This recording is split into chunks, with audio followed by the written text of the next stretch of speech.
ABRE é uma associação sem fins lucrativos, fundadas por familiares, profissionais e portadores de esquizofrenia. E nasceu em dezembro de 2002. Ela foi criada a partir de um projeto de ações de combate ao estigma da esquizofrenia, chamado SOESC. Esse projeto estava ligado a um programa mundial da Associação Mundial de Psiquiatria.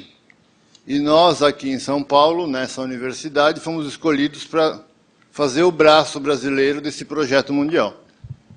E esse projeto foi lançado em 1999 no mundo e hoje existe em 20 países, né? A partir do SOESC, que é uma sigla para Serviço de Orientação à Esquizofrenia, que era um projeto acadêmico, resolvemos constituir uma associação, que é uma pessoa jurídica, que pudesse dar sustentação para as ações anti-estigma depois que o projeto acabasse, né? E a nossa missão, desde o começo, é melhorar a qualidade de vida dos familiares e das pessoas que são afetadas pela esquizofrenia, lutando pelos seus direitos e procurando eliminar o estigma e a discriminação da doença na comunidade. Essa é uma missão ambiciosa, né? Eu ouvi dizer que a missão do Greenpeace é não precisar mais existir, né? Que também é ambicioso, né? Nós temos um projeto que começou o ano passado, muito interessante, chamado Comunidade de Fala. Nós temos um amigo inglês chamado Richard Weingarten, que ele veio ao Brasil e deu um treinamento para um grupo de 10 pessoas que têm transtornos mentais variados, de como apresentar a sua própria história a partir de uma visão da superação. Então, são pessoas que estão bem, têm uma vida produtiva e podem falar da sua experiência a partir do lugar que ocupam, né? E nós temos uma página no Facebook, né? E um e-mail, né? Então, vale a pena conhecer lá no Facebook, né? E da ABRE, da Associação Brasileira de Familiares, Amigos e Portadores de Esquizofrenia, nós temos um site, né? E nós temos associados, né? E nós estamos, desde o ano passado, criamos 2 categorias de associados. Uma é o associado apoiador, que pode se associar, receber todas as informações e participar da ABRE, sem pagar nada. A única coisa que o associado apoiador não pode fazer é votar na Assembleia, né? E temos os associados contribuintes, que são muito importantes, porque é através da contribuição deles que nós nos mantemos vivos já nesses 13 para 14 anos. Vocês podem colaborar em algum dos nossos projetos, conversando conosco, a partir de uma expertise, de uma experiência, de uma vocação que vocês tenham. E nós podemos sentar e conversar pessoalmente, marcar um horário e conversar pessoalmente. E vocês podem participar enviando textos, notícias, informações para alimentar o nosso site, né? E vocês podem curtir a nossa página no Facebook, que também está aqui, né? Esse é o que eu gostaria de falar sobre a ABRE, né? É interessante vocês saberem, e vocês vão saber através da minha história, como a ABRE trabalha e que importância isso tem na vida das pessoas. Eu vou exemplificar isso com a minha história. Eu estou na ABRE desde 2002, desde 2003, um pouquinho depois da fundação, né? E tem uma parte que é teoria, né? E outra parte que é experiência. Diferente de outros ramos de atividade ou de estudo, a teoria nem sempre bate com a experiência, né? E é um caminho difícil, tanto de um lado, de quem conhece a teoria, como do outro, de quem está vivendo a experiência. Eu vou começar falando um pouco da teoria. Nunca lembramos que dentro da nossa cabeça está o órgão mais importante do corpo, que é o cérebro, né? E o cérebro é formado por células chamadas neurônios. E outras células chamadas células glia, que dão apoio, estrutura para o neurônio existir no espaço. O legal dessa história é que o cérebro é muito complexo porque ele tem 100 bilhões de neurônios, que é um número gigantesco. E cada um desses neurônios está ligado a aproximadamente 4 mil outros neurônios, praticamente 4 milhões de conexões, né? E o cérebro, então, é um órgão bastante complexo. Ele é tão complexo que ele se divide em partes. Tem partes específicas para cada função que ele realiza, né? E os neurônios, eles estão conectados, mas eles não encostam um no outro. Entre os neurônios existe um espaço que a gente chama de sinapse.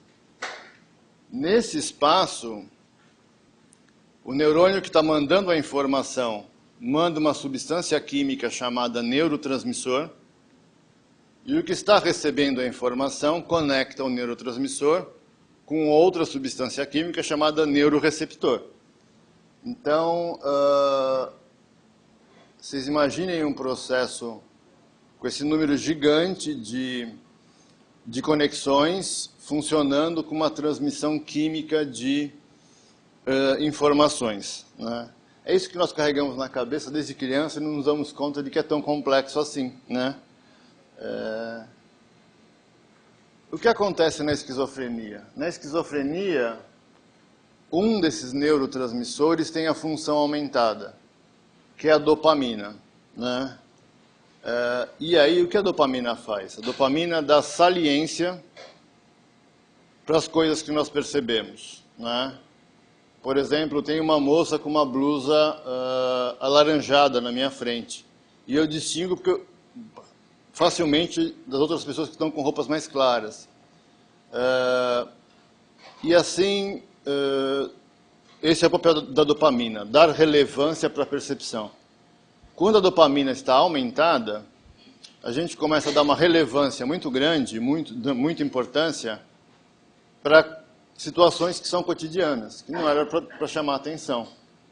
E aí se tem um processo, que é bem mais complexo do que isso, que geram os sintomas da esquizofrenia, né?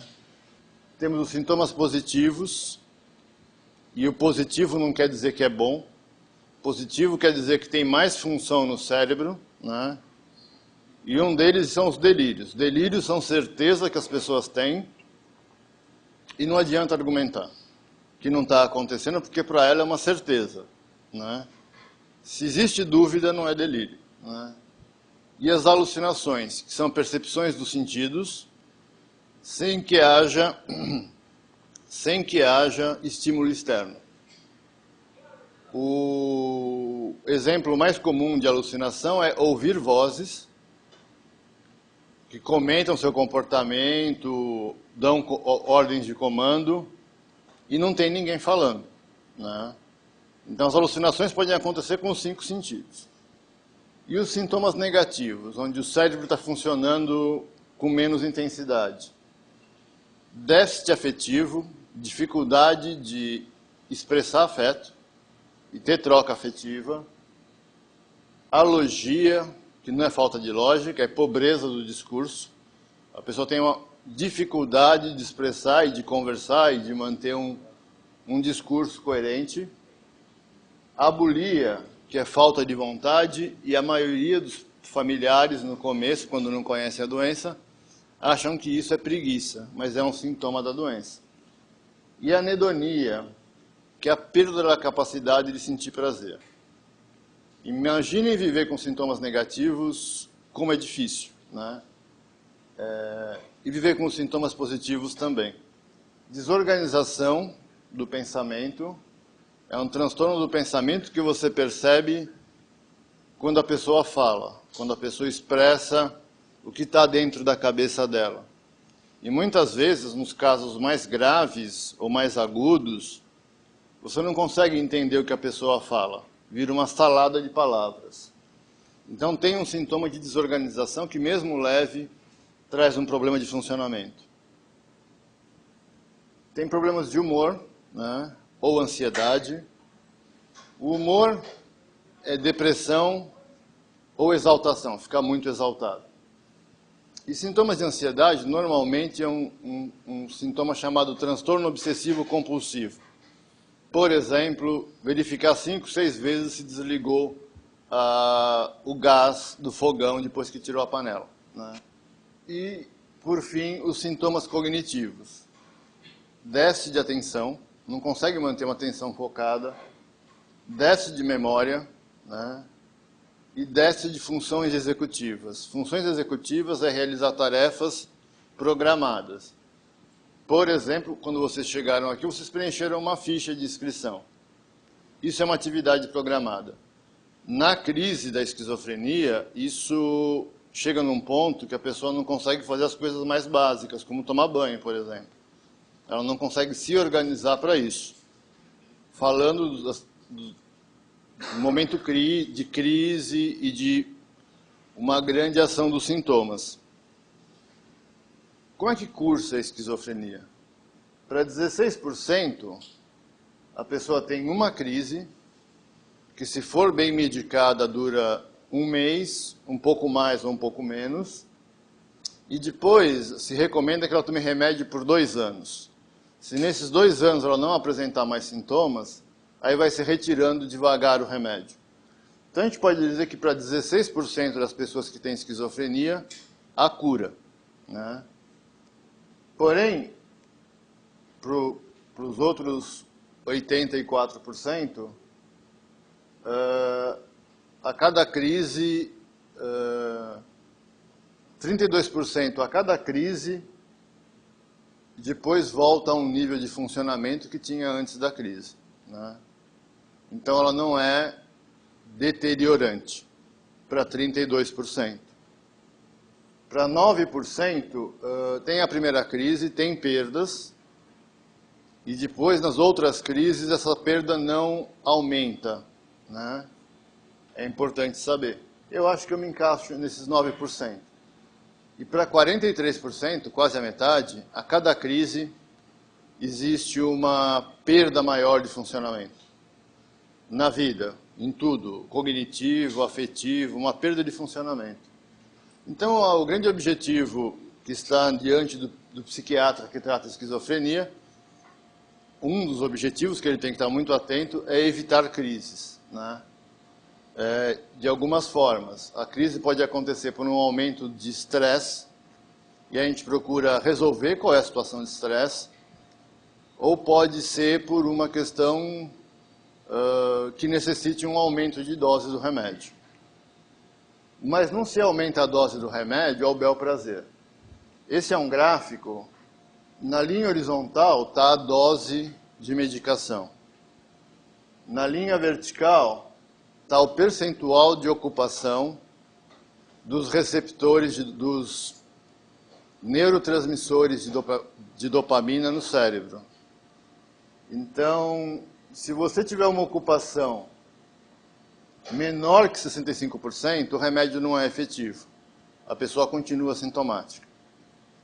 Se você tiver um bloqueio acima de 79%, 78%, 79%, você não melhora o quadro, e a pessoa só tem mais sintomas, né? Os remédios de primeira geração têm uma faixa que você pode manejar bem estreita, né? Por exemplo, aumentar em 50% a dose, você pode gerar efeitos colaterais muito graves. Os remédios de segunda geração, que são os mais novos, têm uma janela de dosagem bem mais ampla, né? E causam muito menos efeitos colaterais. Por isso a gente tende hoje a começar já o tratamento com medicação de segunda geração. Eu mostrei esse gráfico para vocês, que ele é bastante sofisticado, para dizer o seguinte: não é preciso supermedicar as pessoas para que elas tenham um efeito terapêutico. A gente chama, no meio da saúde mental, de impregnar. É a pessoa que não tem expressão facial, que fica salivando. Não é mais para ver pessoas desse jeito. Isso é uma má prática clínica. Então, tá aí essa é uma mensagem importante. E eu vou começar agora a falar para vocês da experiência. É importante que vocês saibam que a esquizofrenia é um dos transtornos mentais mais pesquisados pela psiquiatria e pelas neurociências, pelas ciências que estudam o cérebro. Então se conhece muita coisa. Mas a experiência de viver a esquizofrenia ela é muito diferente. Eu tenho uma experiência pessoal de uma certa altura da minha vida, pegar as revistas científicas e ler todas elas sobre esquizofrenia, e não mudou nada a minha condição, não mudou nada as dificuldades que eu tinha, né? Meu primeiro episódio aconteceu dos 20 para os 21 anos, e eu não estava nada bem. Minha família viu que eu não estava bem, mas não sabia o que era. E eu saí num domingo para ir até a Catedral da Sé, saí desorganizado e entrei no metrô Liberdade. Vinha vindo o trem do metrô e eu escutei uma voz: por que você não se mata? E eu me joguei na frente do trem e acordei 3 dias depois sem minha perna direita. Foi traumático. Então, a mensagem que fica é: se a pessoa está numa crise com a esquizofrenia, é fundamental levar para atendimento e o profissional atender e encaminhar, seja para uma internação, seja para um serviço substitutivo como o CAPS, porque é uma urgência médica, como é uma fratura, como é um coma diabético, como é um infarto, né? Do ponto de vista médico. Bom, eu passei isso foi em outubro de 84. Entre outubro de 84 e junho de 85, eu coloquei uma perna mecânica. Eu estudei, eu queria muito entrar no curso de física, e esse foi um dos motivos da minha primeira crise. E eu prestei vestibular para um curso que tinha no interior de São Paulo, na Universidade Federal de São Carlos. E entrei e fui morar em São Carlos. E não foi detectada meu primeiro surto com a esquizofrenia por conta das dificuldades que a perda da perna trouxe, como analgésicos e todas essas coisas. E para mim foi uma experiência muito rica entrar na universidade, porque, primeiro, era meu sonho. E segundo, a Universidade Federal de São Carlos, ela era uma fazenda. Então ela tem um lago, tem quadra poliesportiva, tem piscina, quadra de tênis, muito verde. E dentro desse panorama, que parece uma colônia de férias, tem as salas de aulas e os laboratórios. Então é um ambiente muito gostoso para se estudar. Quando eu estudei lá, os cursos eram mais ou menos próximos, e todos nos encontrávamos na hora do almoço. Então você podia conhecer pessoas de vários cursos e fazer amizade. Tinha festas de quinta-feira no centro acadêmico da Federal de São Carlos, e na sexta-feira no centro acadêmico da USP de São Carlos. Tem um outro campus da USP lá. Então era um ambiente propício para fazer uma grande rede de amigos, e foi o que eu fiz. Em 86 eu comecei a dar aula para o supletivo de 2º grau, que também foi uma experiência muito rica. E comecei a fazer uma terapia com um psicanalista, que era professor da Federal, e ele queria trabalhar comigo a minha imagem corporal sem uma perna. E sem se dar conta que tinha algo muito mais grave por trás da perda da perna, que era a esquizofrenia. E disparou meu segundo surto com a esquizofrenia. E eu fui internado no hospital, em uma clínica no interior de São Paulo, né? O local da internação não era bom e tinha uma parte paga que tinha uma hotelaria de um hotel fazenda. E uma irmã minha pegou o dinheiro que ela tinha para dar entrada num apartamento, que ela era recém-casada, e pagou o meu tratamento, né? E eu saí da internação. No semestre seguinte eu voltei para a universidade e descobri que todos esses amigos de festas, aulas, não existiam mais, né? Eu tinha 5 amigos com quem eu podia conversar, sentar para almoçar junto e ir embora para casa juntos. Isso a gente dá o nome de estigma. Estigma é a discriminação do outro sem conhecer o que o outro está vivendo, é um pré-julgamento, né? Este foi um período muito difícil da minha vida, né? Pode perguntar. Eu perguntei se você teve a tentativa de suicídio, foi na primeira crise. Sim. Você me respondeu que foi na primeira. Sim. E a coisa, uma tentativa de suicídio é uma coisa muito grave. Sim. E ficou, o que eu estou achando engraçado, que você falou que passou batido, né? Você falou em função do tratamento. A esquizofrenia não foi detectada. A tentativa de suicídio ficou evidente. Sim. Né? E aí minha família me tratou como quem tenta suicídio. Ela me deu uma dose muito maior de atenção, amor, carinho, né? Mas não identificaram o transtorno mental. E depois disso, você conseguiu estudar. Você fez, desenvolveu entrou em física, numa faculdade, conseguiu se desenvolver dessa maneira até que veio a segunda crise. Isso. Olha... não desagregou, não fez nada? Desagregou. Sem medicação, sem nada? Desagregou. Eu fiquei catatônico um tempo, um período. Quem não conhece o que é catatonia é ficar numa posição estática, imóvel, por muito tempo, né? Eu passei por uma situação muito sofrida de fazer os curativos de uma grande cirurgia. Depois, o que aconteceu comigo é uma coisa assim, eu coloquei uma grande esperança em voltar a andar.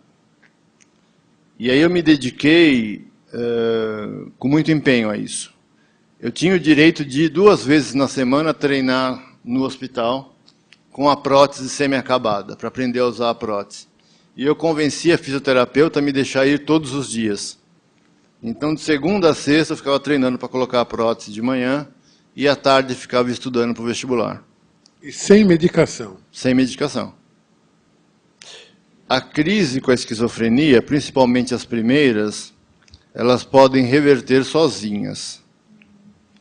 Se vai ficar sintoma residual ou não, é uma questão de caso para caso. Sintoma residual é você ter sintomas que persistem após a crise desaparecer.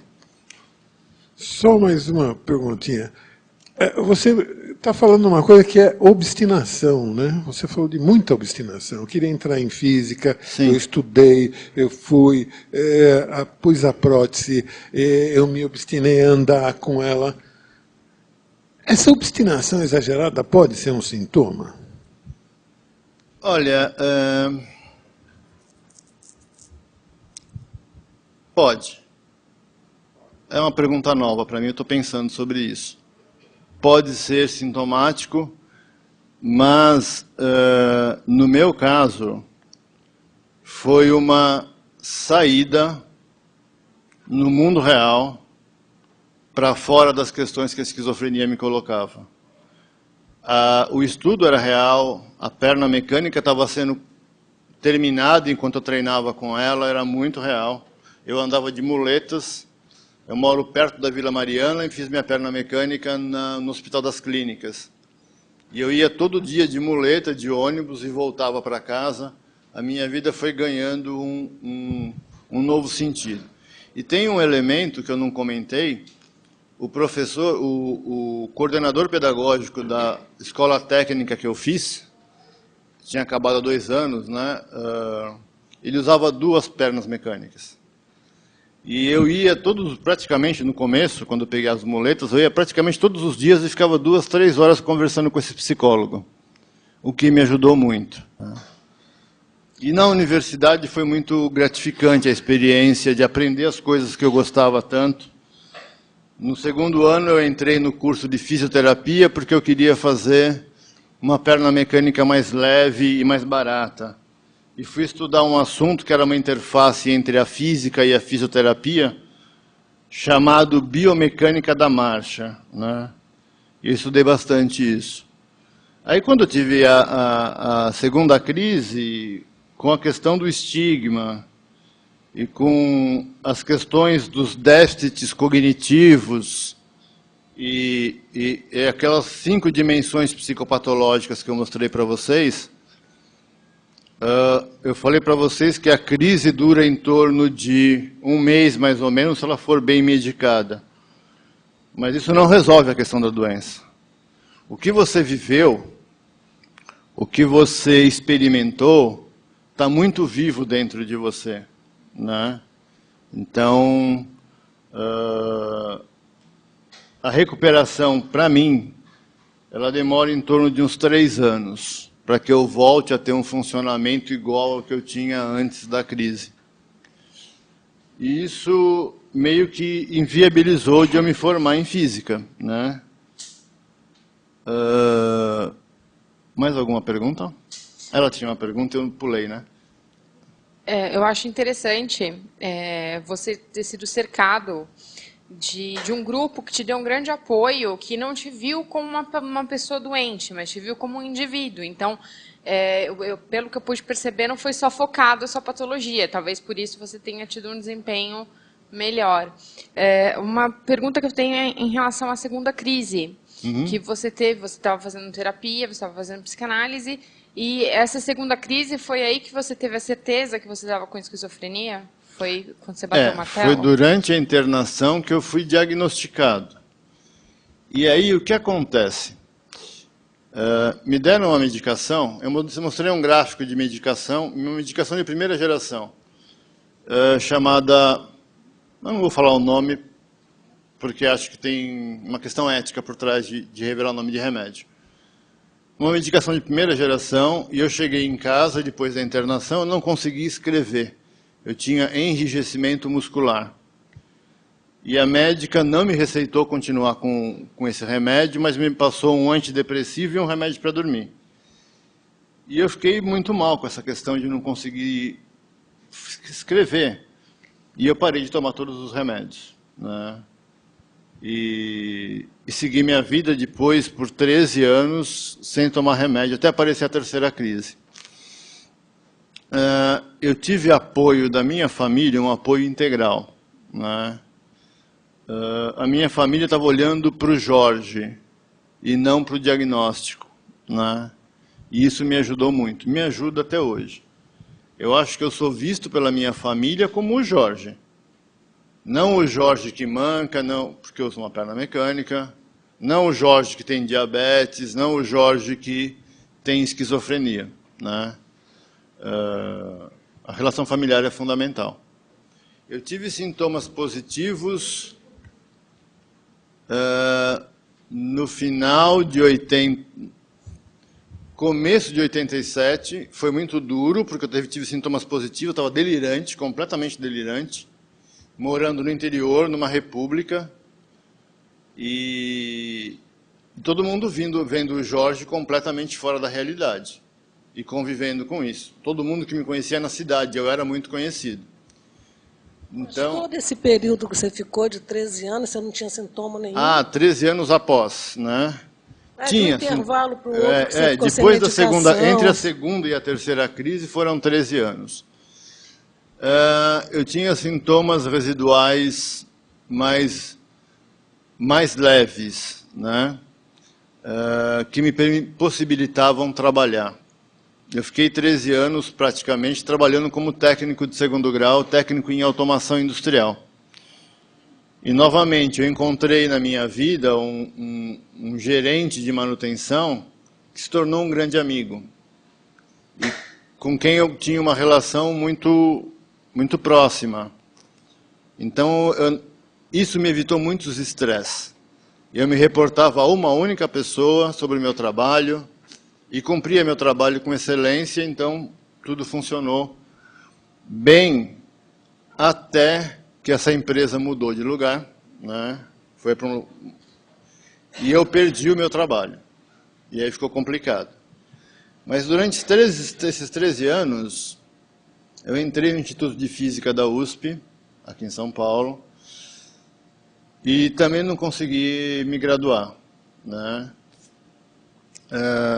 E eu acho que a esquizofrenia tem uma boa carga, tem um bom peso sobre isso. A esquizofrenia e o abuso do uso de álcool, né? Então, a minha vida nesses 13 anos, apesar de estar trabalhando, ter um bom rendimento, ter entrado na universidade que eu sempre quis, minha vida foi perdendo sentido, né? E cada vez eu passei a beber mais, né? E tive algumas situações estressantes. Umas eu prefiro não comentar, porque são atividades de pesquisa e as pessoas estão vivas aí, eu não vou me envolver com isso. Não acho ético citar o nome dessas pessoas. Era uma pesquisa fora, era uma pesquisa com uma pessoa, professora titular da USP, com uma área muito interessante, mas que foi muito traumática para mim. E uma perda amorosa, o término de um relacionamento amoroso de uma grande paixão. E isso gerou a minha terceira crise, né? Na verdade, a pergunta, acho que eu vou tentar fazer algumas bem rápido. Eu queria que você explicasse um pouquinho como foi para você receber a notícia de que você tinha sido diagnosticado com esquizofrenia. Como foi... Quando que você decidiu que você aceitou fazer o tratamento? Que você, a partir de que momento você falou, eu preciso ser medicado e eu vou tomar medicamento? Se você estivesse tomando medicamento hoje, e qual que é a importância desse medicamento para você conduzir a tua vida? Eu fui tomar consciência de que eu precisava do remédio depois da terceira crise, 16 anos depois do primeiro episódio. Eu fui tomar essa consciência em 2001, e eu vou contar a história e ela vai respondendo a sua pergunta, né? Meu terceiro episódio foi muito grave, né? Foi uma comorbidade, uma junção da esquizofrenia com abuso de álcool. Tanto que eu fui para o pronto-socorro de um hospital aqui na Vila Mariana, da Santa Casa de Misericórdia, e fui internado no setor de álcool e drogas, né? E novamente me deram uma dose forte de remédio. Tanto que eles tinham que dar remédios para controlar os efeitos colaterais, né? Isso era uma prática comum naquela época. Não se sabia naquela época isso que eu mostrei para vocês, que não precisa dar altas doses de remédio. E foi muito difícil. Eu saí da internação sem expressão facial, com muito medo. A minha irmã insistia para eu ajudar, por exemplo, a lavar a louça do almoço, e enquanto eu lavava os pratos, ela já tinha lavado tudo e arrumado a cozinha. Eu tinha uma dificuldade, um déficit cognitivo de função executiva muito elevado. Isso foi devido à medicação que você tomou, você acha? Eu acho que é uma mistura das duas coisas. Por um lado, tem a alta dose de remédio, E, por outro, tem as dificuldades que a esquizofrenia coloca, né? Então, quando vocês me perguntaram lá sobre a época que eu tive meu segundo episódio, tem uma coisa que eu gostaria de falar para vocês que foi importante na minha vida.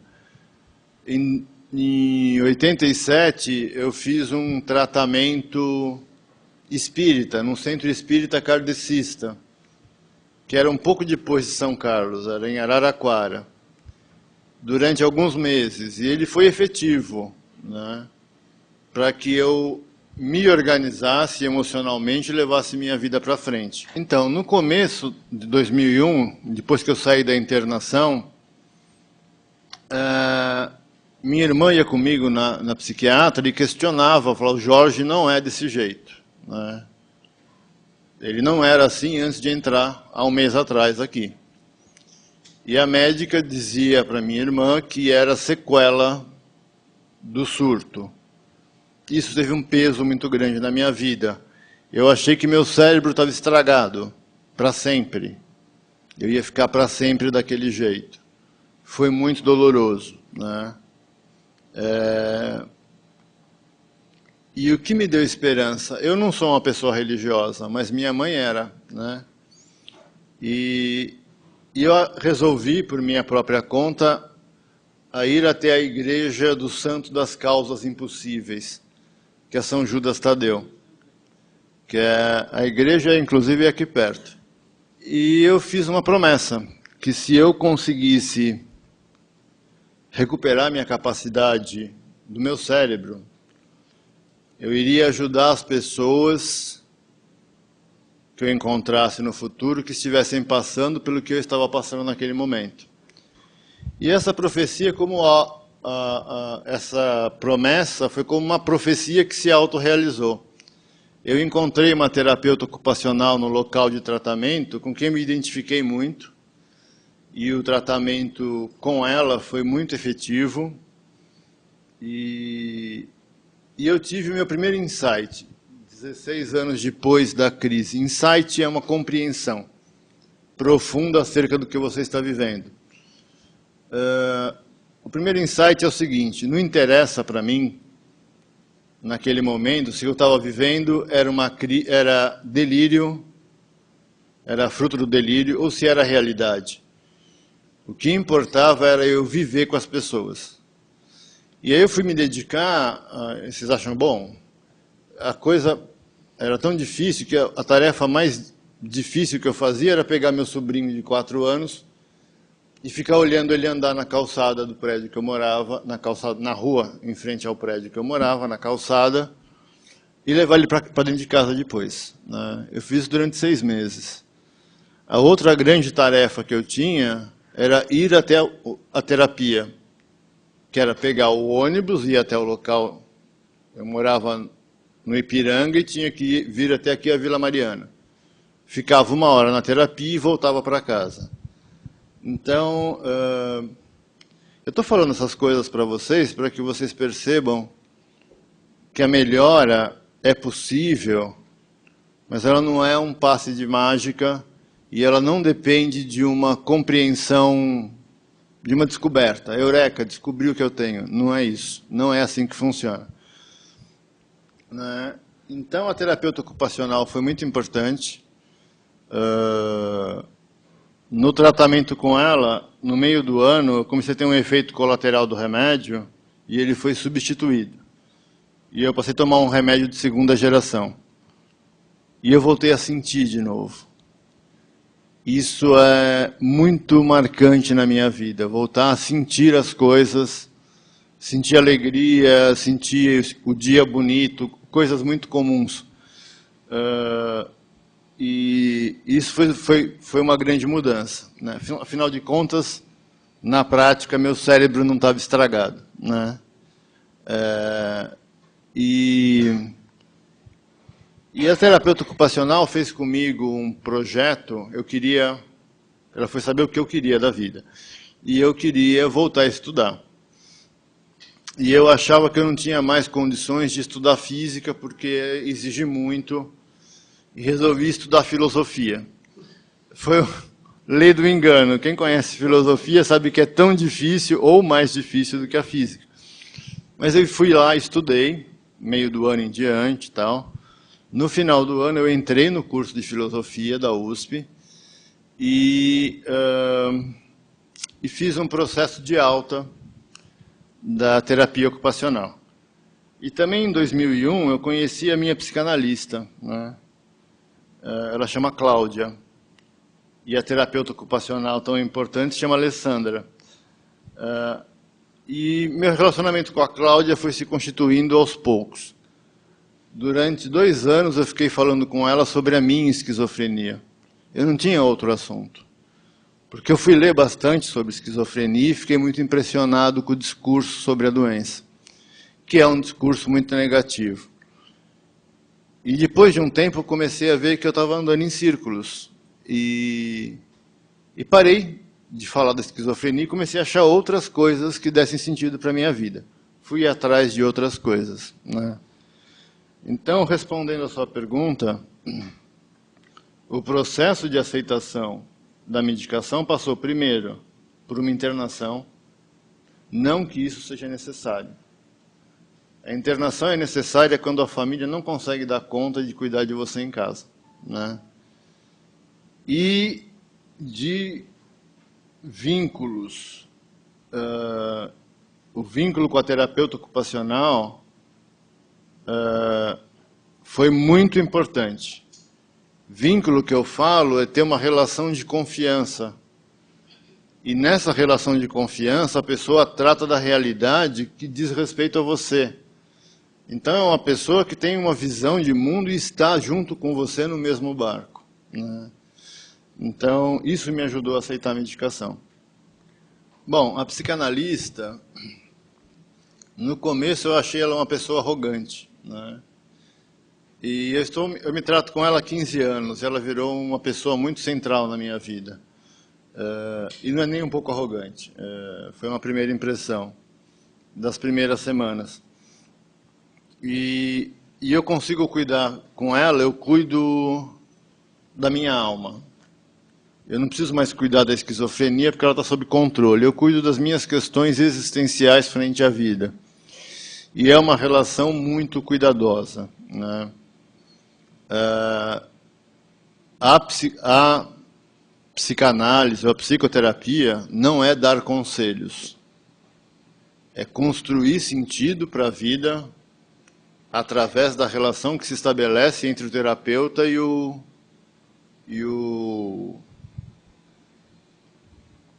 paciente. Você, em algum momento da sua vida, teve algum fato assim, mesmo de descuido ou de impressão assim, que você teve de algo que foi ocorrido ou realmente assim não tenha ocorrido, ficou com essa impressão e não teve a certeza, ficou com essa dúvida? Na minha terceira crise, antes de ser internado, eu achava que a minha vida estava passando no enredo da novela das 8 da Globo. E quando eu olhava para a televisão, eu achava que estava contando a minha história ali dentro da trama dos personagens. Eu conseguia conversar com o rádio.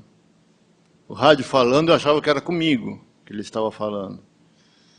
Eu achava que tinha câmeras na minha casa, no meu quarto. Isso a gente chama de delírio de perseguição. Ao mesmo tempo, eu me achava uma pessoa muito importante para que isso tudo pudesse estar acontecendo. Isso chama-se delírio de grandeza, né?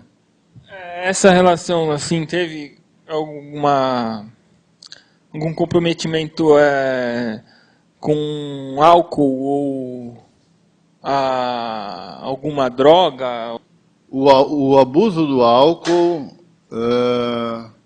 tornou mais grave a crise. Sim.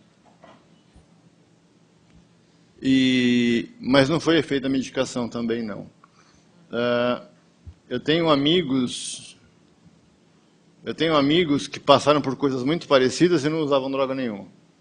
Eu tenho muitos amigos que têm esquizofrenia, durante esses anos todos que eu trabalho com isso. minha esquizofrenia hoje ela está controlada.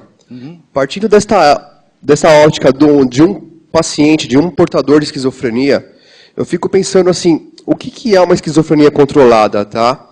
Porque quando você vai para um paradoxo de paciente e médico, eu vejo muito na minha vida profissional o que é esse controle de esquizofrenia. Se é tirar apenas os sintomas que o paciente está tomando, dar aquele sossega-leão, ele evitar um problema para sua família, isso pode ser uma ótica de um profissional de saúde, talvez, que não esteja tão engajado no real objetivo do paciente. Então, na sua ótica, na sua vivência, o que você vê hoje como realmente uma esquizofrenia controlada? Justamente pensando nesses dois lados, o médico e a família e o paciente. Três lados, desculpa. Médico, família e paciente. Eu vou ir um pouco para frente na minha história e depois eu volto para completar. O controle da esquizofrenia se deu na minha vida na medida em que eu consegui estabelecer relação de confiança com os médicos e com a prescrição da medicação. Então, eu tive uma quarta crise depois que entrei no curso de filosofia e fui tratado em casa e foi muito difícil, deu um trabalho enorme para minha família. Até que eu voltei no local de tratamento e fui atendido por uma médica que eu conhecia. E ela me ouviu e falou, Jorge, eu entendo o que você está vivendo, mas eu estou pedindo para você, por favor, volta a tomar o remédio. E minha irmã vinha insistindo para que eu tomasse o remédio e eu vinha negando. Até que eu falei, olha, eu vou fazer um acordo com vocês. Com a médica eu falei isso. Vou fazer um acordo com você, eu não acho que eu estou doente, mas eu vou tomar um remédio. Cheguei em casa e falei para minha irmã, eu vou tomar o remédio desde que você confie que eu tomo o remédio. Peguei a caixinha de remédios e comecei a tomar. E depois de uns 20 dias, toda aquela situação fantasmagórica que eu estava vivendo, que eu contei para ele, de delírios, alucinações, os delírios mudaram e as alucinações também. E isso tudo foi desaparecendo. E aí eu me dei conta de uma coisa, do meu segundo insight, que eu tenho uma doença que muda a minha maneira de ver o mundo, né, de perceber a realidade.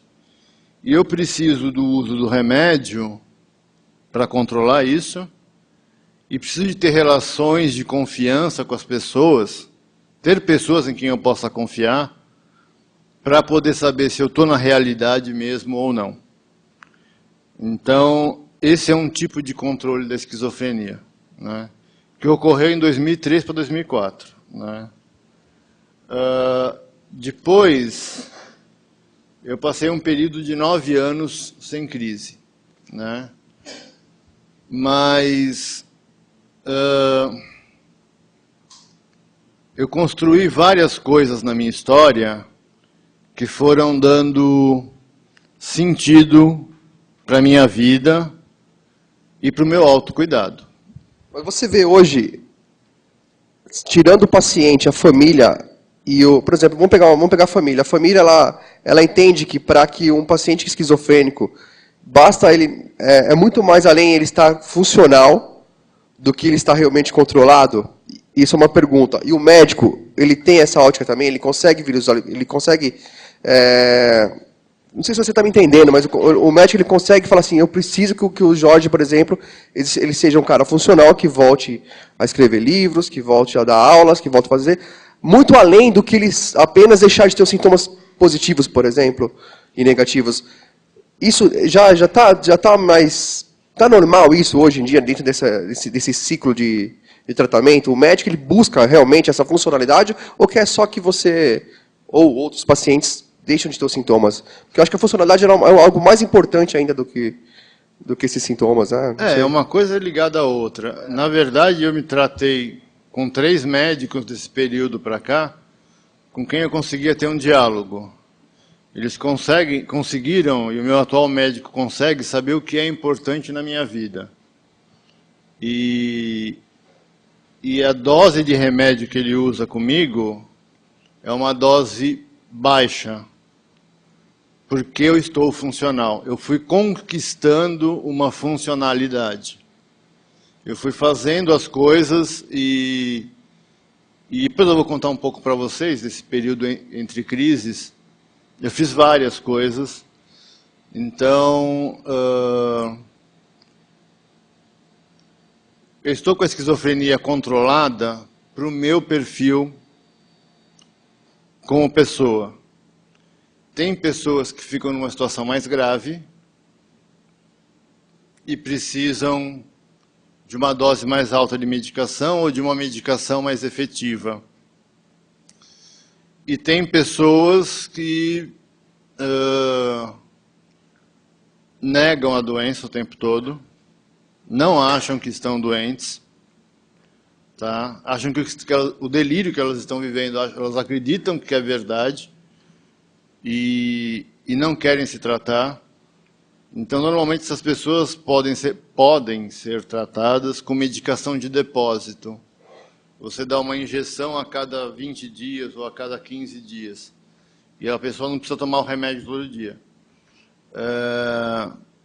Essa o tratamento da esquizofrenia varia de pessoa para pessoa, como eu acho que de qualquer especialidade médica, né?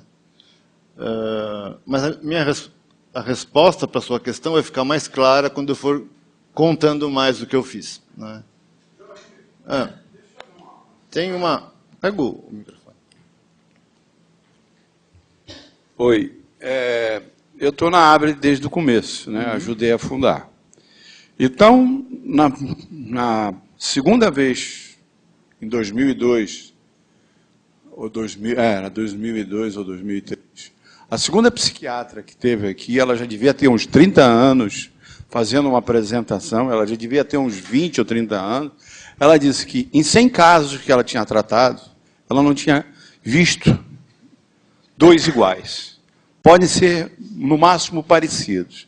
Então, aquilo você pode multiplicar por 10, e a história do Jorge é uma história única. Uma história do meu filho é uma história única. Então, cada história é uma história. Então, isso porque dizer, a medicina ela vai fazendo estatística, mas quando você pega o Jorge ou o Rafael, é um universo único que tem que ser analisado de uma maneira totalmente diferente. Quer dizer, como o Jorge muito bem colocou, cada doente, cada paciente, todas as doenças, eles são tratados de maneira diferente com os outros. Mas os fatores que agem na esquizofrenia ou na mente são tantas que criam, a cada momento está criando um quadro diferente, que precisa estar sendo acompanhado também. Quer dizer, então não existe uma fórmula universal, nem uma fórmula mediana, nem é isso. E nem um médico milagroso que vai resolver a situação. Os médicos vão ter procedimentos muito parecidos. Eu tenho diabetes, se eu mudar de endocrinologista, eu acho que ele não vai tirar o remédio, ele vai continuar com uma dose muito parecida, porque é o meu perfil clínico. O que eu acho, e aí, quando eu falo da minha história para vocês, e peço para vocês irem perguntando, é para tentar ilustrar da melhor maneira que experiência é essa, né? E como ela pode ir evoluindo. Eu passei por um período de 9 anos sem crise. Nesse período, a minha relação com a psicanalista ficou mais próxima, eu pude falar da minha experiência com a esquizofrenia. O médico que me atendeu, depois daquela que me conhecia, ele se chama Sérgio Lobão. E ele conseguiu me convencer a seguir o tratamento à risca, com muito diálogo. Ele gastava 1 hora de consulta comigo, né? Muitas vezes ele demorava para me atender, e eu ficava um tanto chateado. Esperar 1h30, 2 horas para ser atendido, mas quando ele atendia, ele se dedicava integralmente a conversar comigo. E também nesse período eu conheci o Tiago, o José Alberto, a Cecília Vilares, que vocês vão conhecer um dia, o Luiz Cláudio, que está aqui no fundo, no projeto SOS, que era esse projeto de combate ao estigma da esquizofrenia. E eu fui participar de grupo de produção de texto para um boletim que nós fazíamos com pessoas que têm esquizofrenia. E essa relação com as outras pessoas que também têm a doença me levaram a me desfazer do meu estigma que eu tinha em relação a elas e do estigma que eu tinha em relação a mim mesmo. Esse grupo durou ele teve uma duração de 7 anos.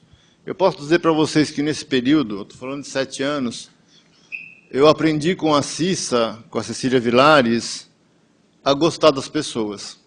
Eu era um racionalista, eu não estava nem aí para o que o outro pensa.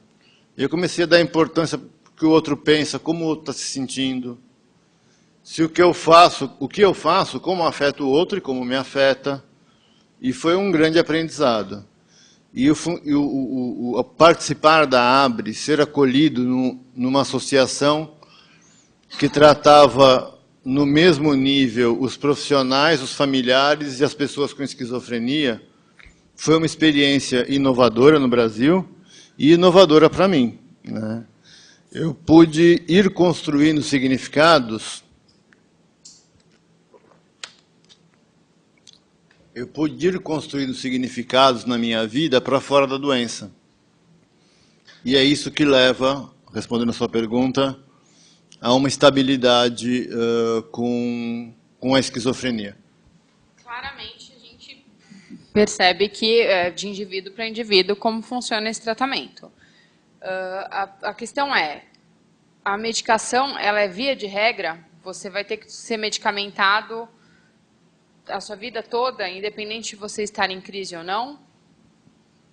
Sim, eu vou usar a minha experiência como na minha 4ª crise eu parei de tomar o remédio e tive outra crise.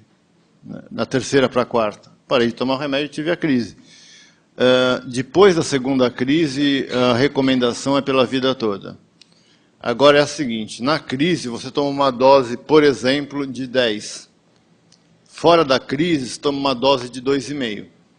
Entendeu? Eu fiz essa analogia. 1/4 da mesmo. dose, mais ou menos. Estou fazendo uma simplificação aqui. Desculpa, só a minha segunda pergunta. Você, como uma pessoa que sofre com esquizofrenia, você acredita que você pode ter uma tendência maior a uma depressão justamente por você ter esse quadro clínico? Ou não? Eu tenho uma questão com a depressão que eu vou falar mais para frente. E aí acho que exemplifica bem a sua pergunta. Eu volto a falar com você. Obrigada. Você fala nas crises, né? Você fala uma primeira, uma segunda, uma terceira, uma 4ª. Mas você poderia descrever para nós assim, o que você chama de crise? O que você está chamando de crise? Porque sem medicação, né? Existem alguns sintomas que a gente observa, né, continuamente. Isso, para mim, seriam crises, pequenas crises, surtos. Uhum. Eu chamo. O que seria uma crise para você? O que você denomina de crise? Tá? É o surto, grande surto. Eu estou entendendo que é um grande surto. Né? Uhum. Como foi? Então, bloqueou completamente a minha capacidade de viver com as pessoas. Eu tinha... Não fiquei agressivo, porque não é da minha personalidade ser agressivo, né? Mas eu tive grandes dificuldades, por exemplo, na filosofia. Eu tomei o remédio, saí da crise em 2 meses, e eu tinha que ir lá e falar com os professores para eles me darem trabalho para eu não perder o semestre. E foi muito difícil. E as pessoas... A minha sorte é que os filósofos têm uma compreensão um pouco mais aberta sobre o que é realidade. E me acolheram, por exemplo, uma me deu um trabalho domiciliar.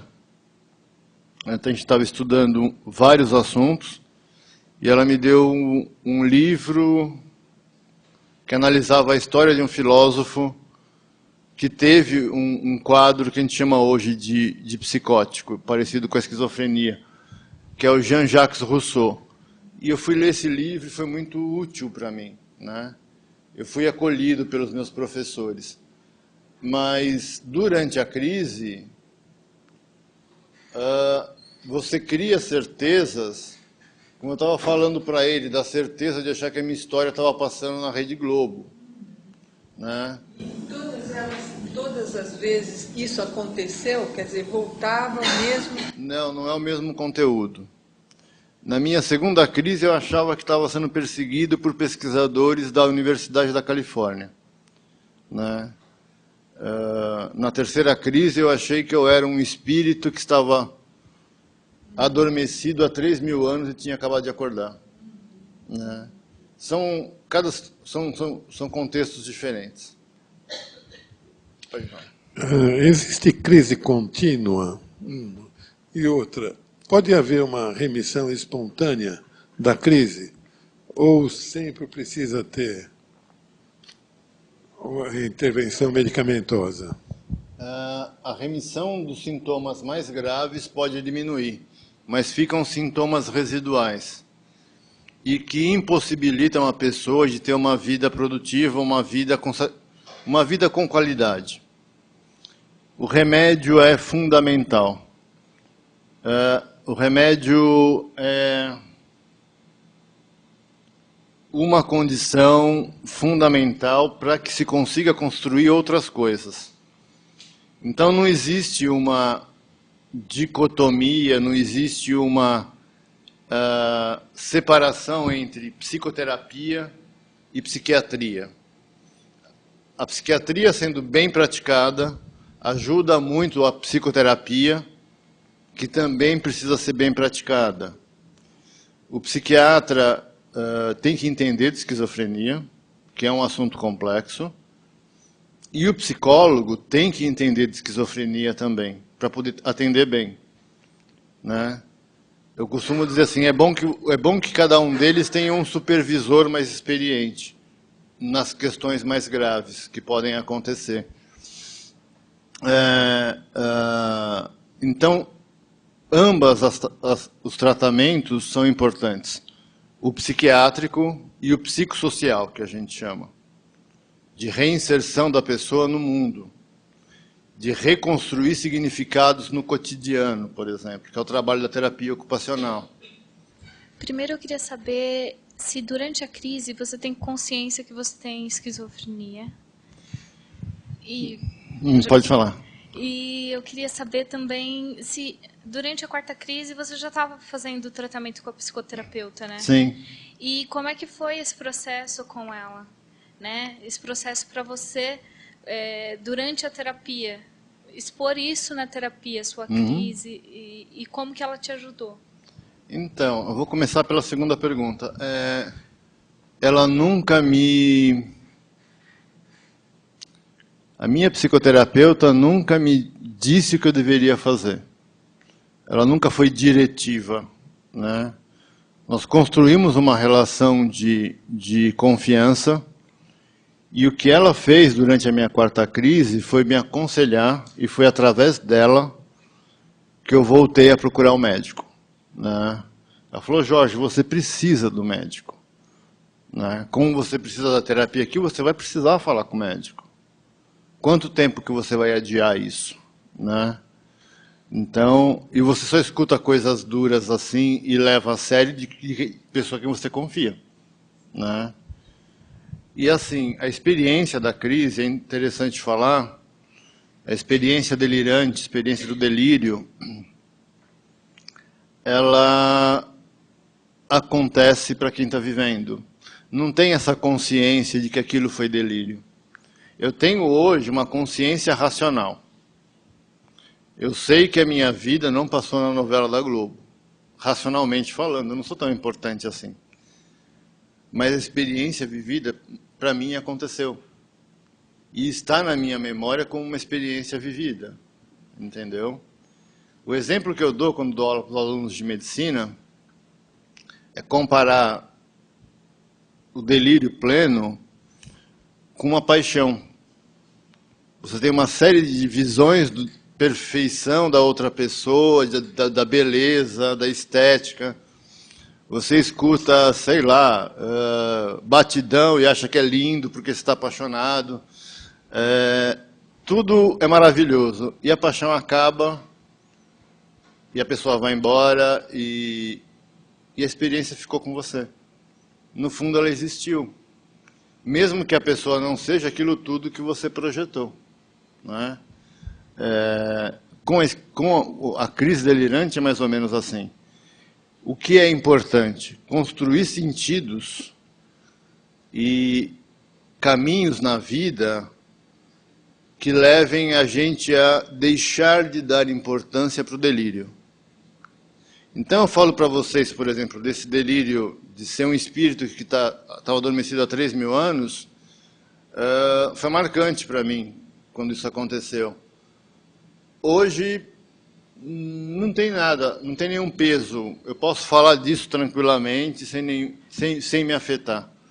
Porque eu construí outras coisas na minha vida que dão sentido para a minha vida, e eu não preciso recorrer a essa construção mental. Não sei se você entende o que eu quero dizer. Quando eu dei o exemplo da paixão, é mais ou menos isso.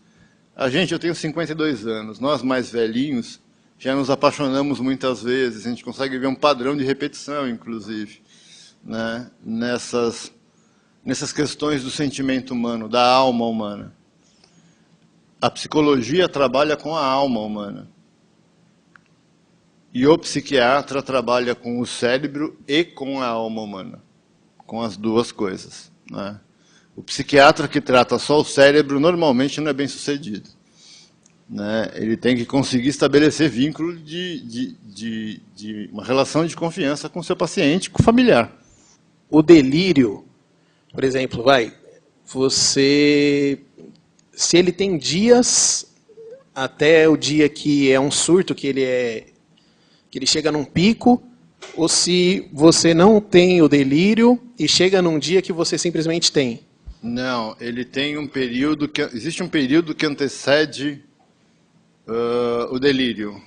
O delírio e aqueles outros todos os sintomas que eu mostrei. Sintoma positivo, que é delírio e alucinação, sintoma negativo, com aquelas questões todas, problema de humor, problema de capacidade de realizar tarefas, de memória, está tudo acontecendo ao mesmo tempo. O período que antecede isso a gente chama de pródromos. E é um período que a pessoa vai se afastando da realidade. E, sem perceber, entra nesse estado que só ela vive, só ela entende, só ela que está percebendo. Pode ser um período curto, 1 mês, ou pode ser 6, 7 meses. Pode ser insidioso ou pode ser lento, né? E anos? Também a pessoa pode viver com delírio por anos, mas tem uma questão diagnóstica. A gente está falando aqui de esquizofrenia. Tem um outro transtorno do mesmo grupo da esquizofrenia, chamado transtorno delirante persistente, que a pessoa mantém o seu funcionamento social e tem uma ideia delirante. Entendeu? Eu conheço uma história que o professor contou, o Rodrigo Bressan contou em aula, e eu conheço outra história que também, mas eu não vou contar aqui, porque isso está sendo filmado e a pessoa me conhece e acaba ficando complicado. Vou usar o exemplo do professor. Que ele achava, o paciente achava que a mulher saía e traía ele fazendo filmes pornográficos. E, tirando essa questão, ele trabalhava, bem-sucedido, casado, com filhos, e tinha essa questão delirante pegando. E aí a pessoa, o médico, não vai dizer para ele que não está acontecendo. O médico vai ter que partir de um discurso de aliviar o sofrimento dele, né? Mas isso chama-se transtorno delirante persistente. Tem pessoas que têm alterações, flutuações de humor, ou ficam muito exaltadas, muito felizes, se sentem o máximo, e no dia seguinte, na semana seguinte, se sente a pior das pessoas, fica deprimido. Isso chama-se transtorno afetivo bipolar. A pessoa pode ter esquizofrenia e transtorno afetivo bipolar. Chama transtorno esquizoafetivo, né? Então, a esquizofrenia é parte de um guarda-chuva maior de transtornos chamados transtornos psicóticos. Então, o que você me pergunta, se pode durar anos, a pessoa pode funcionar anos com uma ideia delirante. Eu conheço uma pessoa que funciona... Sem necessariamente ter um surto. Sem necessariamente ter um surto. Mas que precisa de cuidado e que sofre muito com isso. Então, nesse período, desses 9 anos que eu falei da Cissa, de aprender a gostar das pessoas, aprender a gostar das pessoas é gostar do ser humano. O ser humano tem muita coisa rica, muita coisa boa de ser compartilhada. Não importa se é chinês, se é coreano, se é inglês, se é russo, se é índio, não importa. O ser humano sempre tem muitas coisas boas para a gente compartilhar. E eu aprendi isso com a Cissa ao longo de 7 anos de convivência e de atenção. Em 2004 eu conheci o Rodrigo Bressan. Na época ele estava voltando da especialização dele na Inglaterra, do doutorado, e ficamos amigos, né? E somos amigos até hoje. E fizemos muitas coisas juntos. O Rodrigo é um psiquiatra especializado em esquizofrenia e outros transtornos. Ele é um excelente psiquiatra, ele trata muito bem depressão, por exemplo. Ele é um catedrático, ele é um professor aqui da universidade, da Escola Paulista de Medicina. E é um neurocientista. Ele estuda o cérebro. Ele tem um laboratório que estuda o cérebro. E o que me marca na minha história é uma amizade genuína, verdadeira, e ele tem um rigor científico muito grande. Ele não faz nada por acaso, né? Ele sempre pensa, discute, pega o resultado.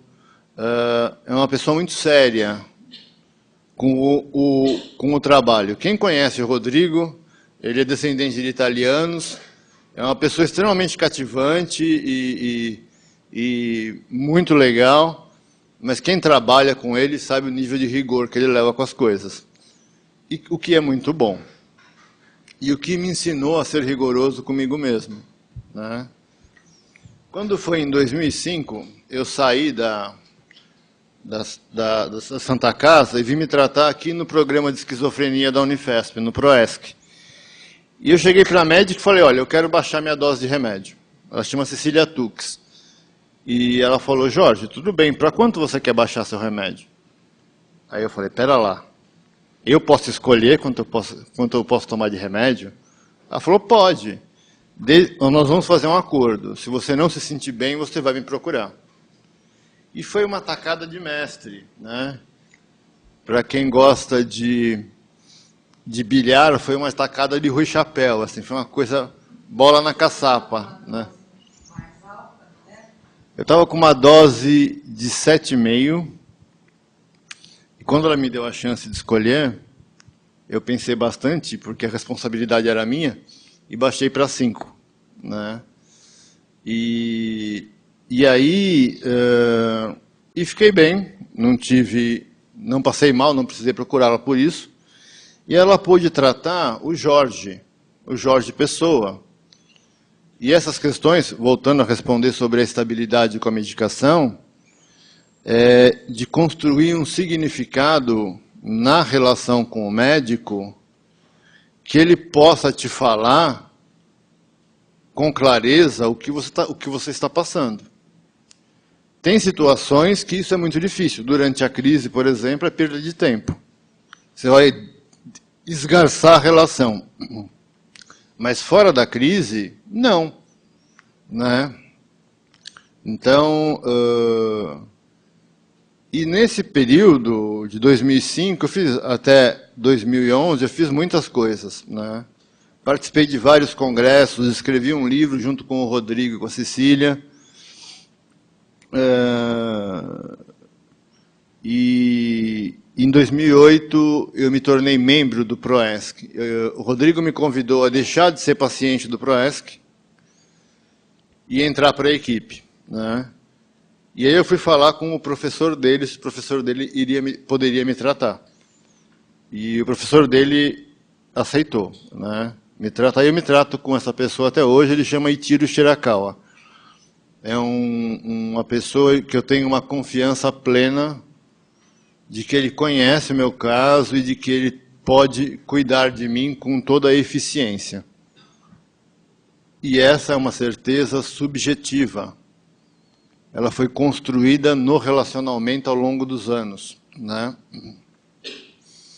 Voltando a falar sobre o que está estabilizado com a esquizofrenia, é ter um profissional que te acompanha, com uma dose de remédio que te permite funcionar no mundo, e que a vida começa a ganhar sentido como a vida de qualquer pessoa. Entendeu? Também teve muitas coisas muito legais. Uma delas foi ir para conhecer Portugal. Nosso livro foi traduzido para o português de Portugal, e nós fomos lá para o lançamento na cidade do Porto, e nós passamos por Lisboa, e tem várias experiências muito ricas de conhecer Lisboa, conhecer Braga, Guimarães e a cidade do Porto. E a experiência mais rica é que nós somos muito bem acolhidos pelas pessoas que construíram lá uma associação de saúde mental parecida com a ABRE, chamada Associação Encontrar-se. Então, ela até hoje ela é dirigida por uma psicóloga, professora da faculdade da Universidade Católica do Porto. Ela se chama Filipa Palha. A Filipa virou uma grande amiga. Né? Como a minha terapeuta ocupacional de 2001, a Alessandra Marques, virou uma grande amiga. E aí tem um outro aspecto que eu vou voltar mais para frente, da questão da estabilidade na esquizofrenia e da relação terapêutica, que é a questão do vínculo afetivo. Como é que deve se comportar uma família que tem uma pessoa com esquizofrenia na família, que não aceita, que não toma medicação? O que ele tem que fazer? Quantos anos tem que se passar? Que entra em crise, que não se sabe se sai de crise. O que os familiares têm que fazer isso? Olha, a esquizofrenia é uma doença difícil. Eu falei para vocês, me perguntaram quanto tempo, acho que ela que me perguntou, quanto tempo eu levei para aceitar a medicação. Eu levei 16 anos. E perdi muita coisa na minha vida. Que eu posso dizer, eu estava falando com minha psicóloga na sexta-feira, eu não vou colocar isso no meu livro, mas ter esquizofrenia é uma droga, é uma porcaria. Porque me roubou uma boa parte da minha vida útil, da vida dos meus sonhos. Né? E eu tenho que conviver com isso. Olha, nós temos uma experiência com um grupo de familiares que acontece toda primeira segunda-feira do mês, lá no PROESC. Está no nosso site, o endereço e o horário. Eu acho que o que vocês podem fazer de efetivo é trocar experiências com outros familiares que também têm as mesmas dificuldades. E tentar por algum caminho,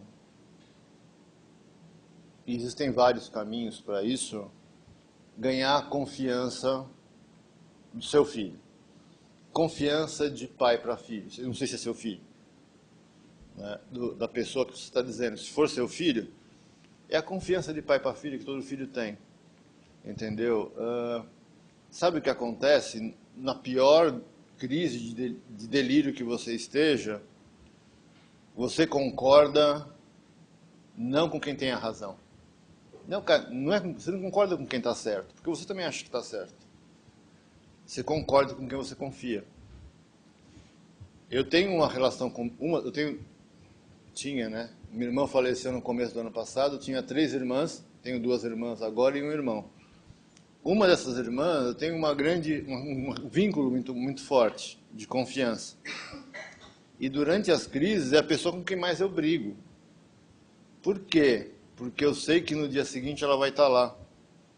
Ela não vai me abandonar, né? Eu acho que não existe voltando a responder a sua pergunta, não existe uma fórmula mágica. O que existe é ajuda que você pode conseguir com outras pessoas que também passam pelo mesmo problema. No caso da ABRE, o grupo de familiares é coordenado pela Cecília Vilares, que é terapeuta ocupacional e terapeuta de família, há muito tempo, ela tem uma grande experiência. E a gente vai construindo a resposta. Ela tem uma frase muito interessante, 2. Uma é construir o barco enquanto se navega. Você vai encontrando caminhos de solução. E a outra é tentar calçar os sapatos do outro. Calçar os sapatos do outro é tentar se colocar na situação em que o outro está vivendo, né? É difícil na esquizofrenia porque 50% das pessoas que têm esquizofrenia passam pelo que o senhor está relatando. Quanto à medicação, já existe medicamento de 3ª geração ou não? Pararam? Existe um, mas que não prometeu mundos e fundos, mas não é isso tudo, né? Eu também não vou entrar no mérito, não vou falar o nome, porque eu não quero fazer propaganda de remédios. Todos os remédios funcionam bloqueando o receptor de dopamina. E está começando a trabalhar com uma nova classe de remédios que trabalha com outro neurotransmissor, que é o glutamato, mas está em fase de pesquisa ainda. E tem outras substâncias com princípio ativo que estão sendo testadas, inclusive aqui por essa universidade, né? Mas são coisas que vão levar anos para chegar na farmácia ainda. Quem dá o diagnóstico de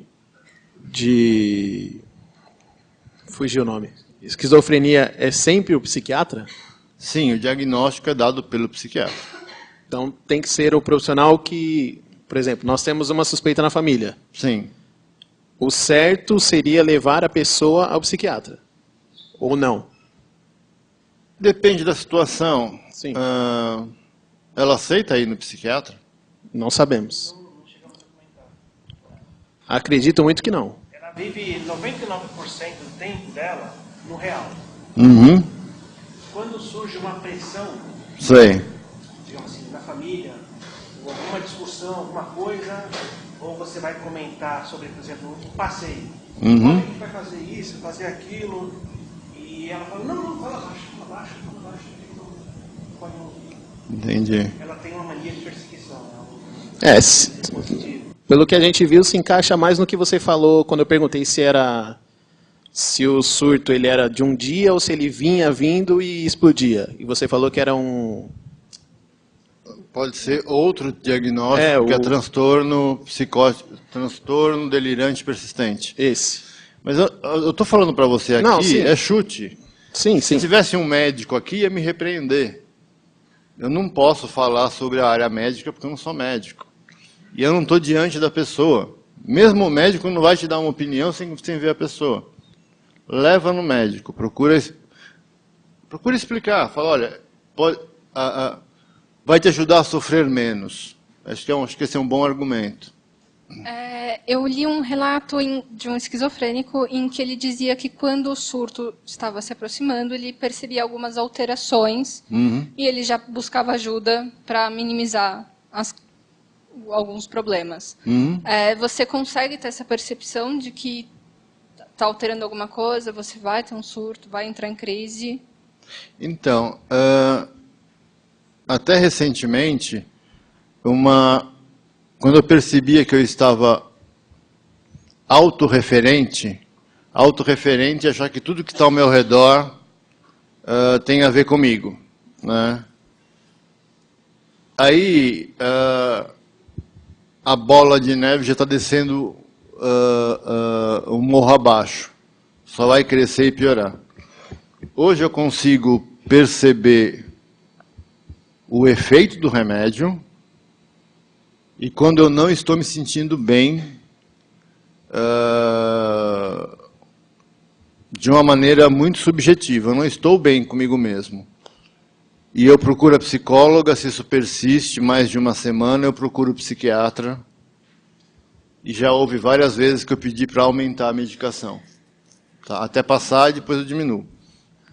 Eu, por exemplo, possuo, né, alguma esquizofrenia, que eu não sei também, o médico não sabe. E ela é existente, né, mas não sei qual é a esquizofrenia. A esquizofrenia, ela é algo inato, hereditário, ou ele é patológico, ou ela vem de uma crise existencial, assim, afetiva. Por exemplo, a família pode contribuir. Essa é a minha pergunta. Tem uma predisposição genética, mas não da genética da hereditariedade. Não é essa genética, é a genética que a gente chama de fenótipo, de expressão dos genes. E isso é muito complicado. Tem vários genes dentro do genoma humano envolvidos com a esquizofrenia. Os especialistas dizem que a esquizofrenia é uma doença do neurodesenvolvimento. O que é isso? Quando você nasce, depois de 9 meses, seu cérebro não está pronto. Ele vai começar a ficar mais ou menos pronto em torno dos 7 anos, e depois tem uma outra fase bem crítica no final da adolescência, chamada de poda neuronal.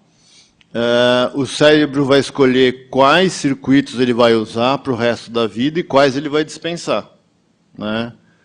E pode ter um erro nesse processo de poda neuronal. Essa é uma explicação biológica, tá?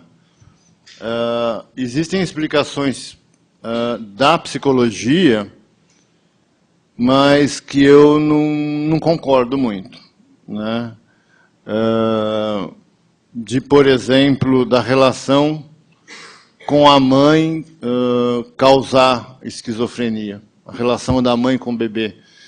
Isso já foi comprovado que não é assim que acontece. A mãe não precisa ficar culpada porque tem um filho que tem esquizofrenia. É assim, como você tem outras doenças, tem gente que usa óculos, por exemplo, né? Tem gente que toma remédio para glicemia, como eu. Tem gente que toma remédio para pressão alta, tireoide. O corpo humano, vários órgãos adoecem. Na esquizofrenia, é o cérebro que adoece. Tudo é uma bem. doença do cérebro. Entendo. Em quais momentos se manifestam na própria formação, né, dos 9 meses aos 7 anos, né? Acontece. A esquizofrenia é uma doença complexa porque tem várias coisas intervindo, e é multifatorial. Sim, tem vários fatores que juntos desembocam na esquizofrenia. E acaba sendo o que o Tiago nos falou. Para cada pessoa é um perfil, entendeu? Mas como eu falei para vocês no começo da palestra, é uma das doenças mais estudadas na psiquiatria. O psiquiatra não faz achismo. O psiquiatra tem uma formação para identificar e tratar de maneira eficaz a esquizofrenia. Não, eu só queria fazer uma colocação quando você me diz que a esquizofrenia não é hereditária, eu acredito que quando um dos pais tem esquizofrenia, existe uma maior probabilidade de um dos filhos ter esquizofrenia. Sim. Eu digo isso porque eu sou um fato comprovado dessa história. Sim. Meu pai tinha esquizofrenia, Sim. a mãe dele tinha esquizofrenia, eu tenho esquizofrenia e minha irmã tem esquizofrenia. Então, quando eu escuto de alguém, algum médico ou literatura médica dizendo que não existem fatores hereditários envolvidos, eu questiono isso. Não, né? existe. O que eu quis dizer é que isso é um assunto sofisticado. Não é determinante. Não é, esse é um assunto sofisticado. E eu concordo com você. Gêmeos idênticos, que têm a mesma carga genética, têm a chance de 50% de um ter esquizofrenia e o outro não. Então não é puramente genética, isso que eu quero dizer, Zé. Eu vou tentar terminar a minha história, porque aí senão falta só um pouquinho, né? E eu gostei muito porque houve diálogo, né? Mesmo que a gente tivesse que parar agora, eu estou satisfeito. Na minha perspectiva atual, eu tive uma quinta crise. Em 2012, eu fiz uma viagem para Londres junto com o José Alberto e a Cecília. Estava muito estressado antes, minha irmã estava no hospital internada para fazer uma intervenção, fazer um exame que talvez tivesse que fazer uma intervenção no cérebro. E isso é muito grave. E ela saiu na véspera, saiu do hospital sem fazer a intervenção, na véspera de eu viajar. E foi um conjunto de fatores, teve mais fatores envolvidos nisso. Ao longo do ano de 2012. E quando eu voltei, eu tive um problema muito sério no aeroporto de Madrid, que era a escala para chegar no Brasil. Sair de Londres, passar em Madrid e vir para o Brasil. Um problema muito grave que eu vou gastar muito tempo para contar. Mas eu cheguei aqui muito estressado, com um estresse acima do normal. E em menos de um mês eu estava na minha quinta crise. O que aconteceu? Minha família procurou o meu psiquiatra, meus amigos, como o José Alberto, como a Cecília Vilares. E o José foi estar na minha casa nessa época. O doutor Itiro e o Rodrigo foram me visitar. E o doutor Itiro me fez uma prescrição de medicação, uma dose alta de remédio, e eu segui o que ele me pediu, né? Me senti mal 2 dias depois, ele baixou um pouquinho o remédio, mas não baixou muito. E depois de uns 20 dias, mais ou menos, eu tinha saído...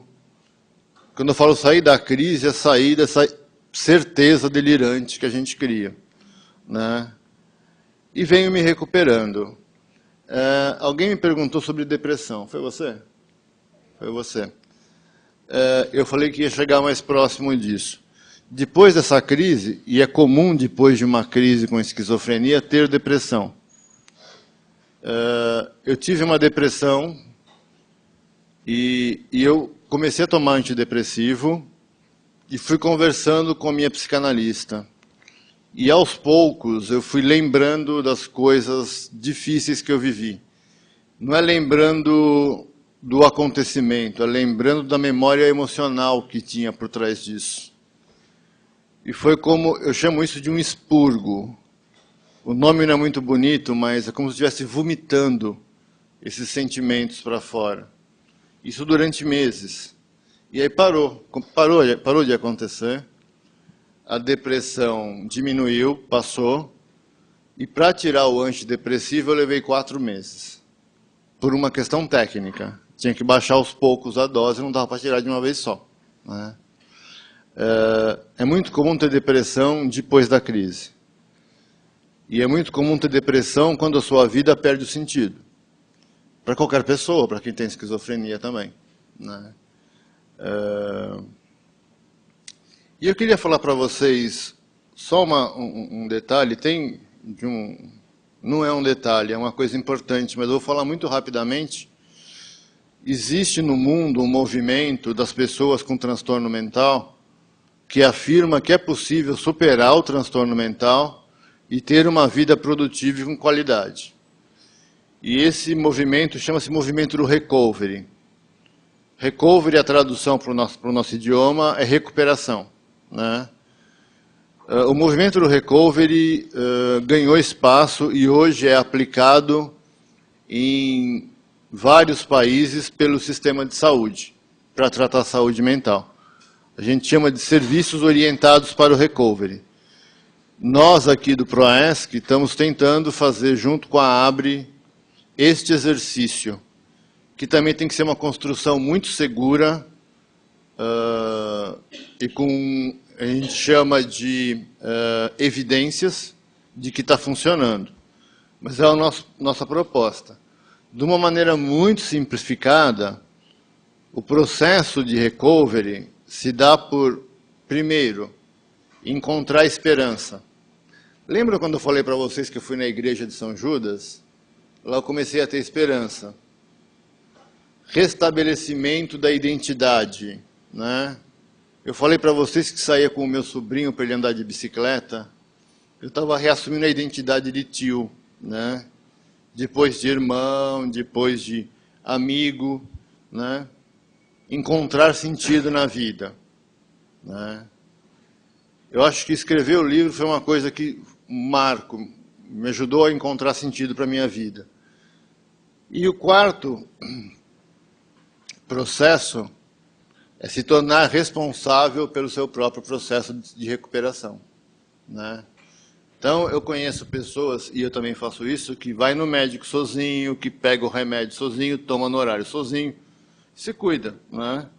E procura construir significados na vida. Eu acho que o recovery só faz sentido, e os tratamentos só fazem sentido quando se estabelecem relações humanas. Não é algo como a física, como a mecânica, que você pega o chip do computador e pluga ali e aparece a imagem na tela. Não. As relações humanas são permeadas de várias coisas que precisam ser cultivadas. Como se cultiva um jardim. A gente cultiva uma amizade. E eu acho que o conhecimento que vale para a vida, ele é socialmente construído. Ele é construído nos relacionamentos, né? Esse é o meu aprendizado depois de 31 anos com a esquizofrenia. Eu aprendo muitas coisas hoje com as pessoas com quem eu convivo, né? Tenho experiências muito gratas com as pessoas que eu convivo. Eu vou dar um exemplo. José Alberto me deu um livro, que eu estou eufórico, ele me deu um livro na semana passada. Eu estou eufórico até hoje. É um livro que ele sabe que eu adoro o autor, ele também gosta. É um presente de amigo para amigo. Isso faz, eu dou uma importância muito grande para isso, né? Na quinta-feira passada eu fui para Campinas falar em um centro de atenção psicossocial para a equipe, os usuários do serviço e os familiares. E foi uma experiência muito rica, porque eu não fui falar de teoria para essas pessoas. E eu não fui lá como dono da verdade, eu fui lá como alguém disposto a conversar. E a conversa aconteceu tranquilamente. Eu vendo você contar a tua história e vendo como você se aparelhou, psiquiatra, psicoterapeuta, terapeuta ocupacional, e bons psiquiatras, outros não. Você falou de vários profissionais. Eu estou vendo uma multifuncionalidade. Para mim, como é que a gente vai arrumar isso, meu Deus do céu? Começar a caminhar por onde? E tentar chegar aonde o que você não sabe, sem você o quê? Acabar com o teu patrimônio? Tudo? Não, claro que não. Existe uma outra conversa que daria uma outra palestra, e a gente pode até preparar uma palestra sobre isso, que é sobre a forma de atendimento da saúde mental no Brasil. Ela mudou radicalmente dos anos 70 para os dias de hoje. Até os anos 70, o único tratamento para esquizofrenia era internações por longa duração. Punha no hospital e esquecia a pessoa lá dentro. E aí aconteceu um movimento de luta contra os manicômios, que tem o nome mais técnico de reforma da atenção psiquiátrica. Então, hoje existem locais para tratar transtornos como esquizofrenia, que se chamam centros de atenção psicossocial. E nesse centro de atenção psicossocial tem o psicólogo, tem o psiquiatra, tem o enfermeiro, terapeuta ocupacional, às vezes tem recreador físico, tem toda uma estrutura para atender a pessoa. Eu, na minha opinião, penso que a família também tem que se envolver com esse tratamento, não delegar para a equipe do CAPS tomar todas as decisões e acompanhar. Mas esses tratamentos que eu fiz, tirando alguns, foram todos em locais públicos. O PROESC é um local do SUS, o programa de esquizofrenia da Unifesp. Você vai lá, faz se inscreve, passa por uma triagem e começa a ser tratado pela equipe. A Santa Casa de Misericórdia, o CAISME, que é a parte de saúde mental da Santa Casa de Misericórdia, também é aberta ao público, pelo SUS. Né? Eles estão com uma crise... O Hospital das Clínicas, eu ia falar dele. Eu ia falar que o CAISME está passando por uma crise... A Santa Casa está passando por uma crise financeira, mas é uma questão momentânea. E tem o Instituto de Psiquiatria da USP. Lá também tem um projeto chamado PROGESC, que trata de esquizofrenia. Eu gostaria de lembrar o senhor que eu falei de um processo de 15 anos. Primeiro, 16 anos esperneando e brigando, tentando viver, ser normal, trabalhar, e sem querer dar bola para a doença. Depois ela paralisou a minha vida, mais 15 anos para chegar aqui e estar dando essa palestra para vocês, e eu acho que eu ainda tenho muito que realizar na minha vida. Eu não sou uma pessoa que me sinto realizado e tenho muitos problemas na minha vida para me preocupar. Muitos problemas sérios para me preocupar. Mas eu tenho a possibilidade de me preocupar com os meus problemas, percebe? Eu não estou alienado. Foi um caminho, foi um processo. É que, quando a gente fala de processo, são coisas que são extensas no tempo.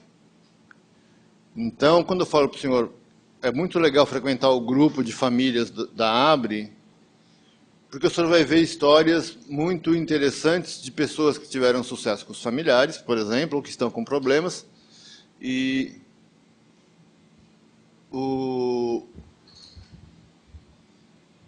contextualizar a sua história, entendeu? Eu aprendi a lidar com a doença do meu filho foi convivendo com os pais e com alguns portadores. Porque quando um profissional fala, ele fala tecnicamente. E você não sabe até quando, o quanto ele está sentindo a sua dor. Está sentindo o que você está sentindo. É a mesma coisa eu falar para vocês o que é um jabuti, o que é uma banana. Se você já comeu uma banana, você sabe o que é. Se você não... Então, quando você... Eu acho que é fundamental isso que o Jorge falou. Nós nos conhecemos numa terapia. Isso me fortaleceu porque o primeiro médico que nos acompanhou disse, olha, seria um bom momento dele ser internado, para ele ter percepção. Mas aí a gente não tem coragem e acha que é uma coisa do outro mundo. O nome, a primeira estigma que tem, não é nos outros, é dentro da gente. Então você se assusta, o maior ignorante é você. Então quando você participa, você se dá, você tem essa correlação de receber, você aprende com a vivência das outras pessoas. Eu acho fantástico essa busca que ele está tendo, querer achar, mas não se preocupa muito com definição, com prognóstico, blá, blá, blá. Se preocupa que se você tem que viver e viver bem, e da melhor maneira que é, e cada dia de uma vez, e como é que você pode, e como o Jorge faz, né? Quais são as pessoas que eu posso me aliar?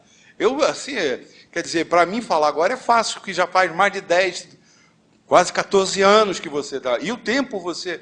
Às vezes a pessoa fala uma coisa, você só vai guardar ela e se tocar que você já ouviu falar depois de 5 anos.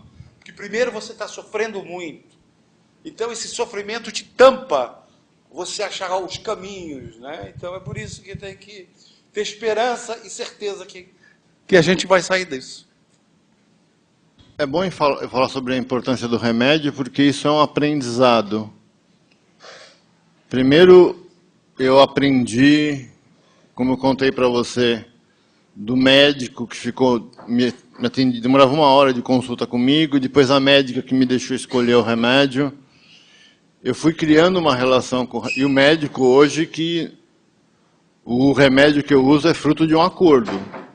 Não foi ele que pegou e falou, Jorge, vamos tentar assim, vamos tentar assado. Chegamos numa boa dose, conversada. E a aceitação do remédio para mim é porque ele faz sentido na minha vida. Ele me dá um pouco de sono de manhã, mas nada é perfeito, senão não chamaria-se remédio, tem efeito colateral, ou para-efeitos, que a gente chama. Me dá um pouco de sono de manhã, mas eu consigo ter uma vida... Ele estava falando uma coisa muito interessante, você só vai conhecer, só vai entender o que eu estou falando, jabuti, quando você conhecer um jabuti, né? É conseguir viver sem a esquizofrenia interferir na minha vida. Conseguir viver como qualquer outra pessoa, né? Eu estou dizendo para vocês, eu não sou o Bill Gates, que sou o cara bem sucedido na vida empresarial. Eu não sou Adib Jatene, o bem sucedido na área médica. Eu não sou bem sucedido praticamente em nada. Eu estou lutando para construir meu próprio caminho de vida. Eu sou estudante de psicologia. Uhum. E uma coisa que eu percebo assim, que é fundamental é a família também receber terapia. Porque a própria família também precisa lidar com aquilo, precisa desabafar, precisa socializar com pessoas que também passam por isso para melhor desenvolver. Não é só o paciente que precisa da terapia, do cuidado, a família também, porque a família fica protegida. Eu tenho um conhecido que a irmã dele começou a apresentar os sintomas quando ela tinha 18 anos. E eles são uma família de orientais. Então eles são muito fechados. E demorou muitos anos para que eles entendessem o que estava acontecendo com ela. E eles tiraram toda a socialização de mundo exterior dela, porque ela passava muito tempo em casa. E a mãe, que era sempre acompanhante, também ficou presa nesse mundo. Então, é muito importante a família fazer essa terapia, a família socializar com as famílias, para que vocês também possam se sentir melhores, né? E, no caso, muito importante colocar isso também, dentro da psicologia existem outras linhas que também trabalham com a esquizofrenia, além da psicanálise, e também tem tratamentos super efetivos. Quando você falou de perceber os sintomas chegando, hoje existe um estudo dentro da área de comportamental, de que você consiga perceber os seus sintomas chegando, para você já ter um modo operante para lidar com eles antes de você entrar numa crise maior. E é uma coisa incrível isso, porque se você conseguir, no futuro, melhorar essa crise, você vai ter crise, mas você não vai ter uma mega crise, vai te dar uma sensação de, poxa, eu tenho poder sobre mim. Eu faço isso sem fazer terapia cognitiva comportamental. Terapia cognitiva comportamental é amplamente recomendada para esquizofrenia. Tem um autor chamado Aaron Beck que escreveu um livro sobre terapia comportamental para esquizofrenia. Eu tenho pé atrás com soluções prontas, tá? Não importa, meu processo com a psicanálise é porque é uma experiência vivida. Eu não trato sobre esquizofrenia há 12 anos que eu não falo com ela sobre sintomas da esquizofrenia. E eu acho que os familiares também podem se beneficiar de uma abordagem para familiares, tá? Mas o tempo me ensinou, você está estudando psicologia e tem informações recentes do que tem sido feito, o tempo me ensinou que não existe fórmula mágica. Não. Não existe o melhor caminho. Na psicologia tem a psicologia lacaniana, a esquizoanálise, a Dasein-análise, a psicologia comportamental, tá? São algumas que eu estou lembrando aqui, né? Que são abordagens completamente diferentes. Qual é a melhor? Não tem a melhor, né? Tem abordagens diferentes. E é importante, e eu acho que eu estava falando para vocês, e eu continuo, e que estava terminando minha fala, o mais importante é o relacionamento humano, como ele se constitui. Eu dei o exemplo de um jardim. Tem um amigo é como cultivar o jardim. Você pode todo dia olhar para o seu jardim e olhar o que você tem que fazer para que esse jardim floresça. Ou deixar ele para lá e ele não floresce, né? Então, o conhecimento baseado nas relações humanas é o que nos ajuda a passar por questões vividas, né? Eu estudei física, eu adoro teoria. Eu estudei filosofia, também adoro ideias complexas. Mas no meu dia a dia eu não uso. No meu dia a dia eu uso... Eu sou o filho do seu Sebastião, sou eletricista, trabalho no Proesc, eu sou essa pessoa, né? Que não é nem mais nem menos que as outras, é somente mais uma que está conversando com vocês. E esse é um aprendizado que eu tive na Abre com grandes amigos, como está aqui o Tiago, está aqui o José Alberto, a Cecília, o Newton Vargas, e o Wallace, e por aí afora. Várias pessoas se tornaram amigas. E a minha vida ganhou sentido, não só pelos tratamentos, né? Não só pelos profissionais, mas pelo convívio com as pessoas. Pessoas, muito obrigado pela atenção, nós passamos do horário, eu agradeço muito a atenção de vocês. Muito obrigado.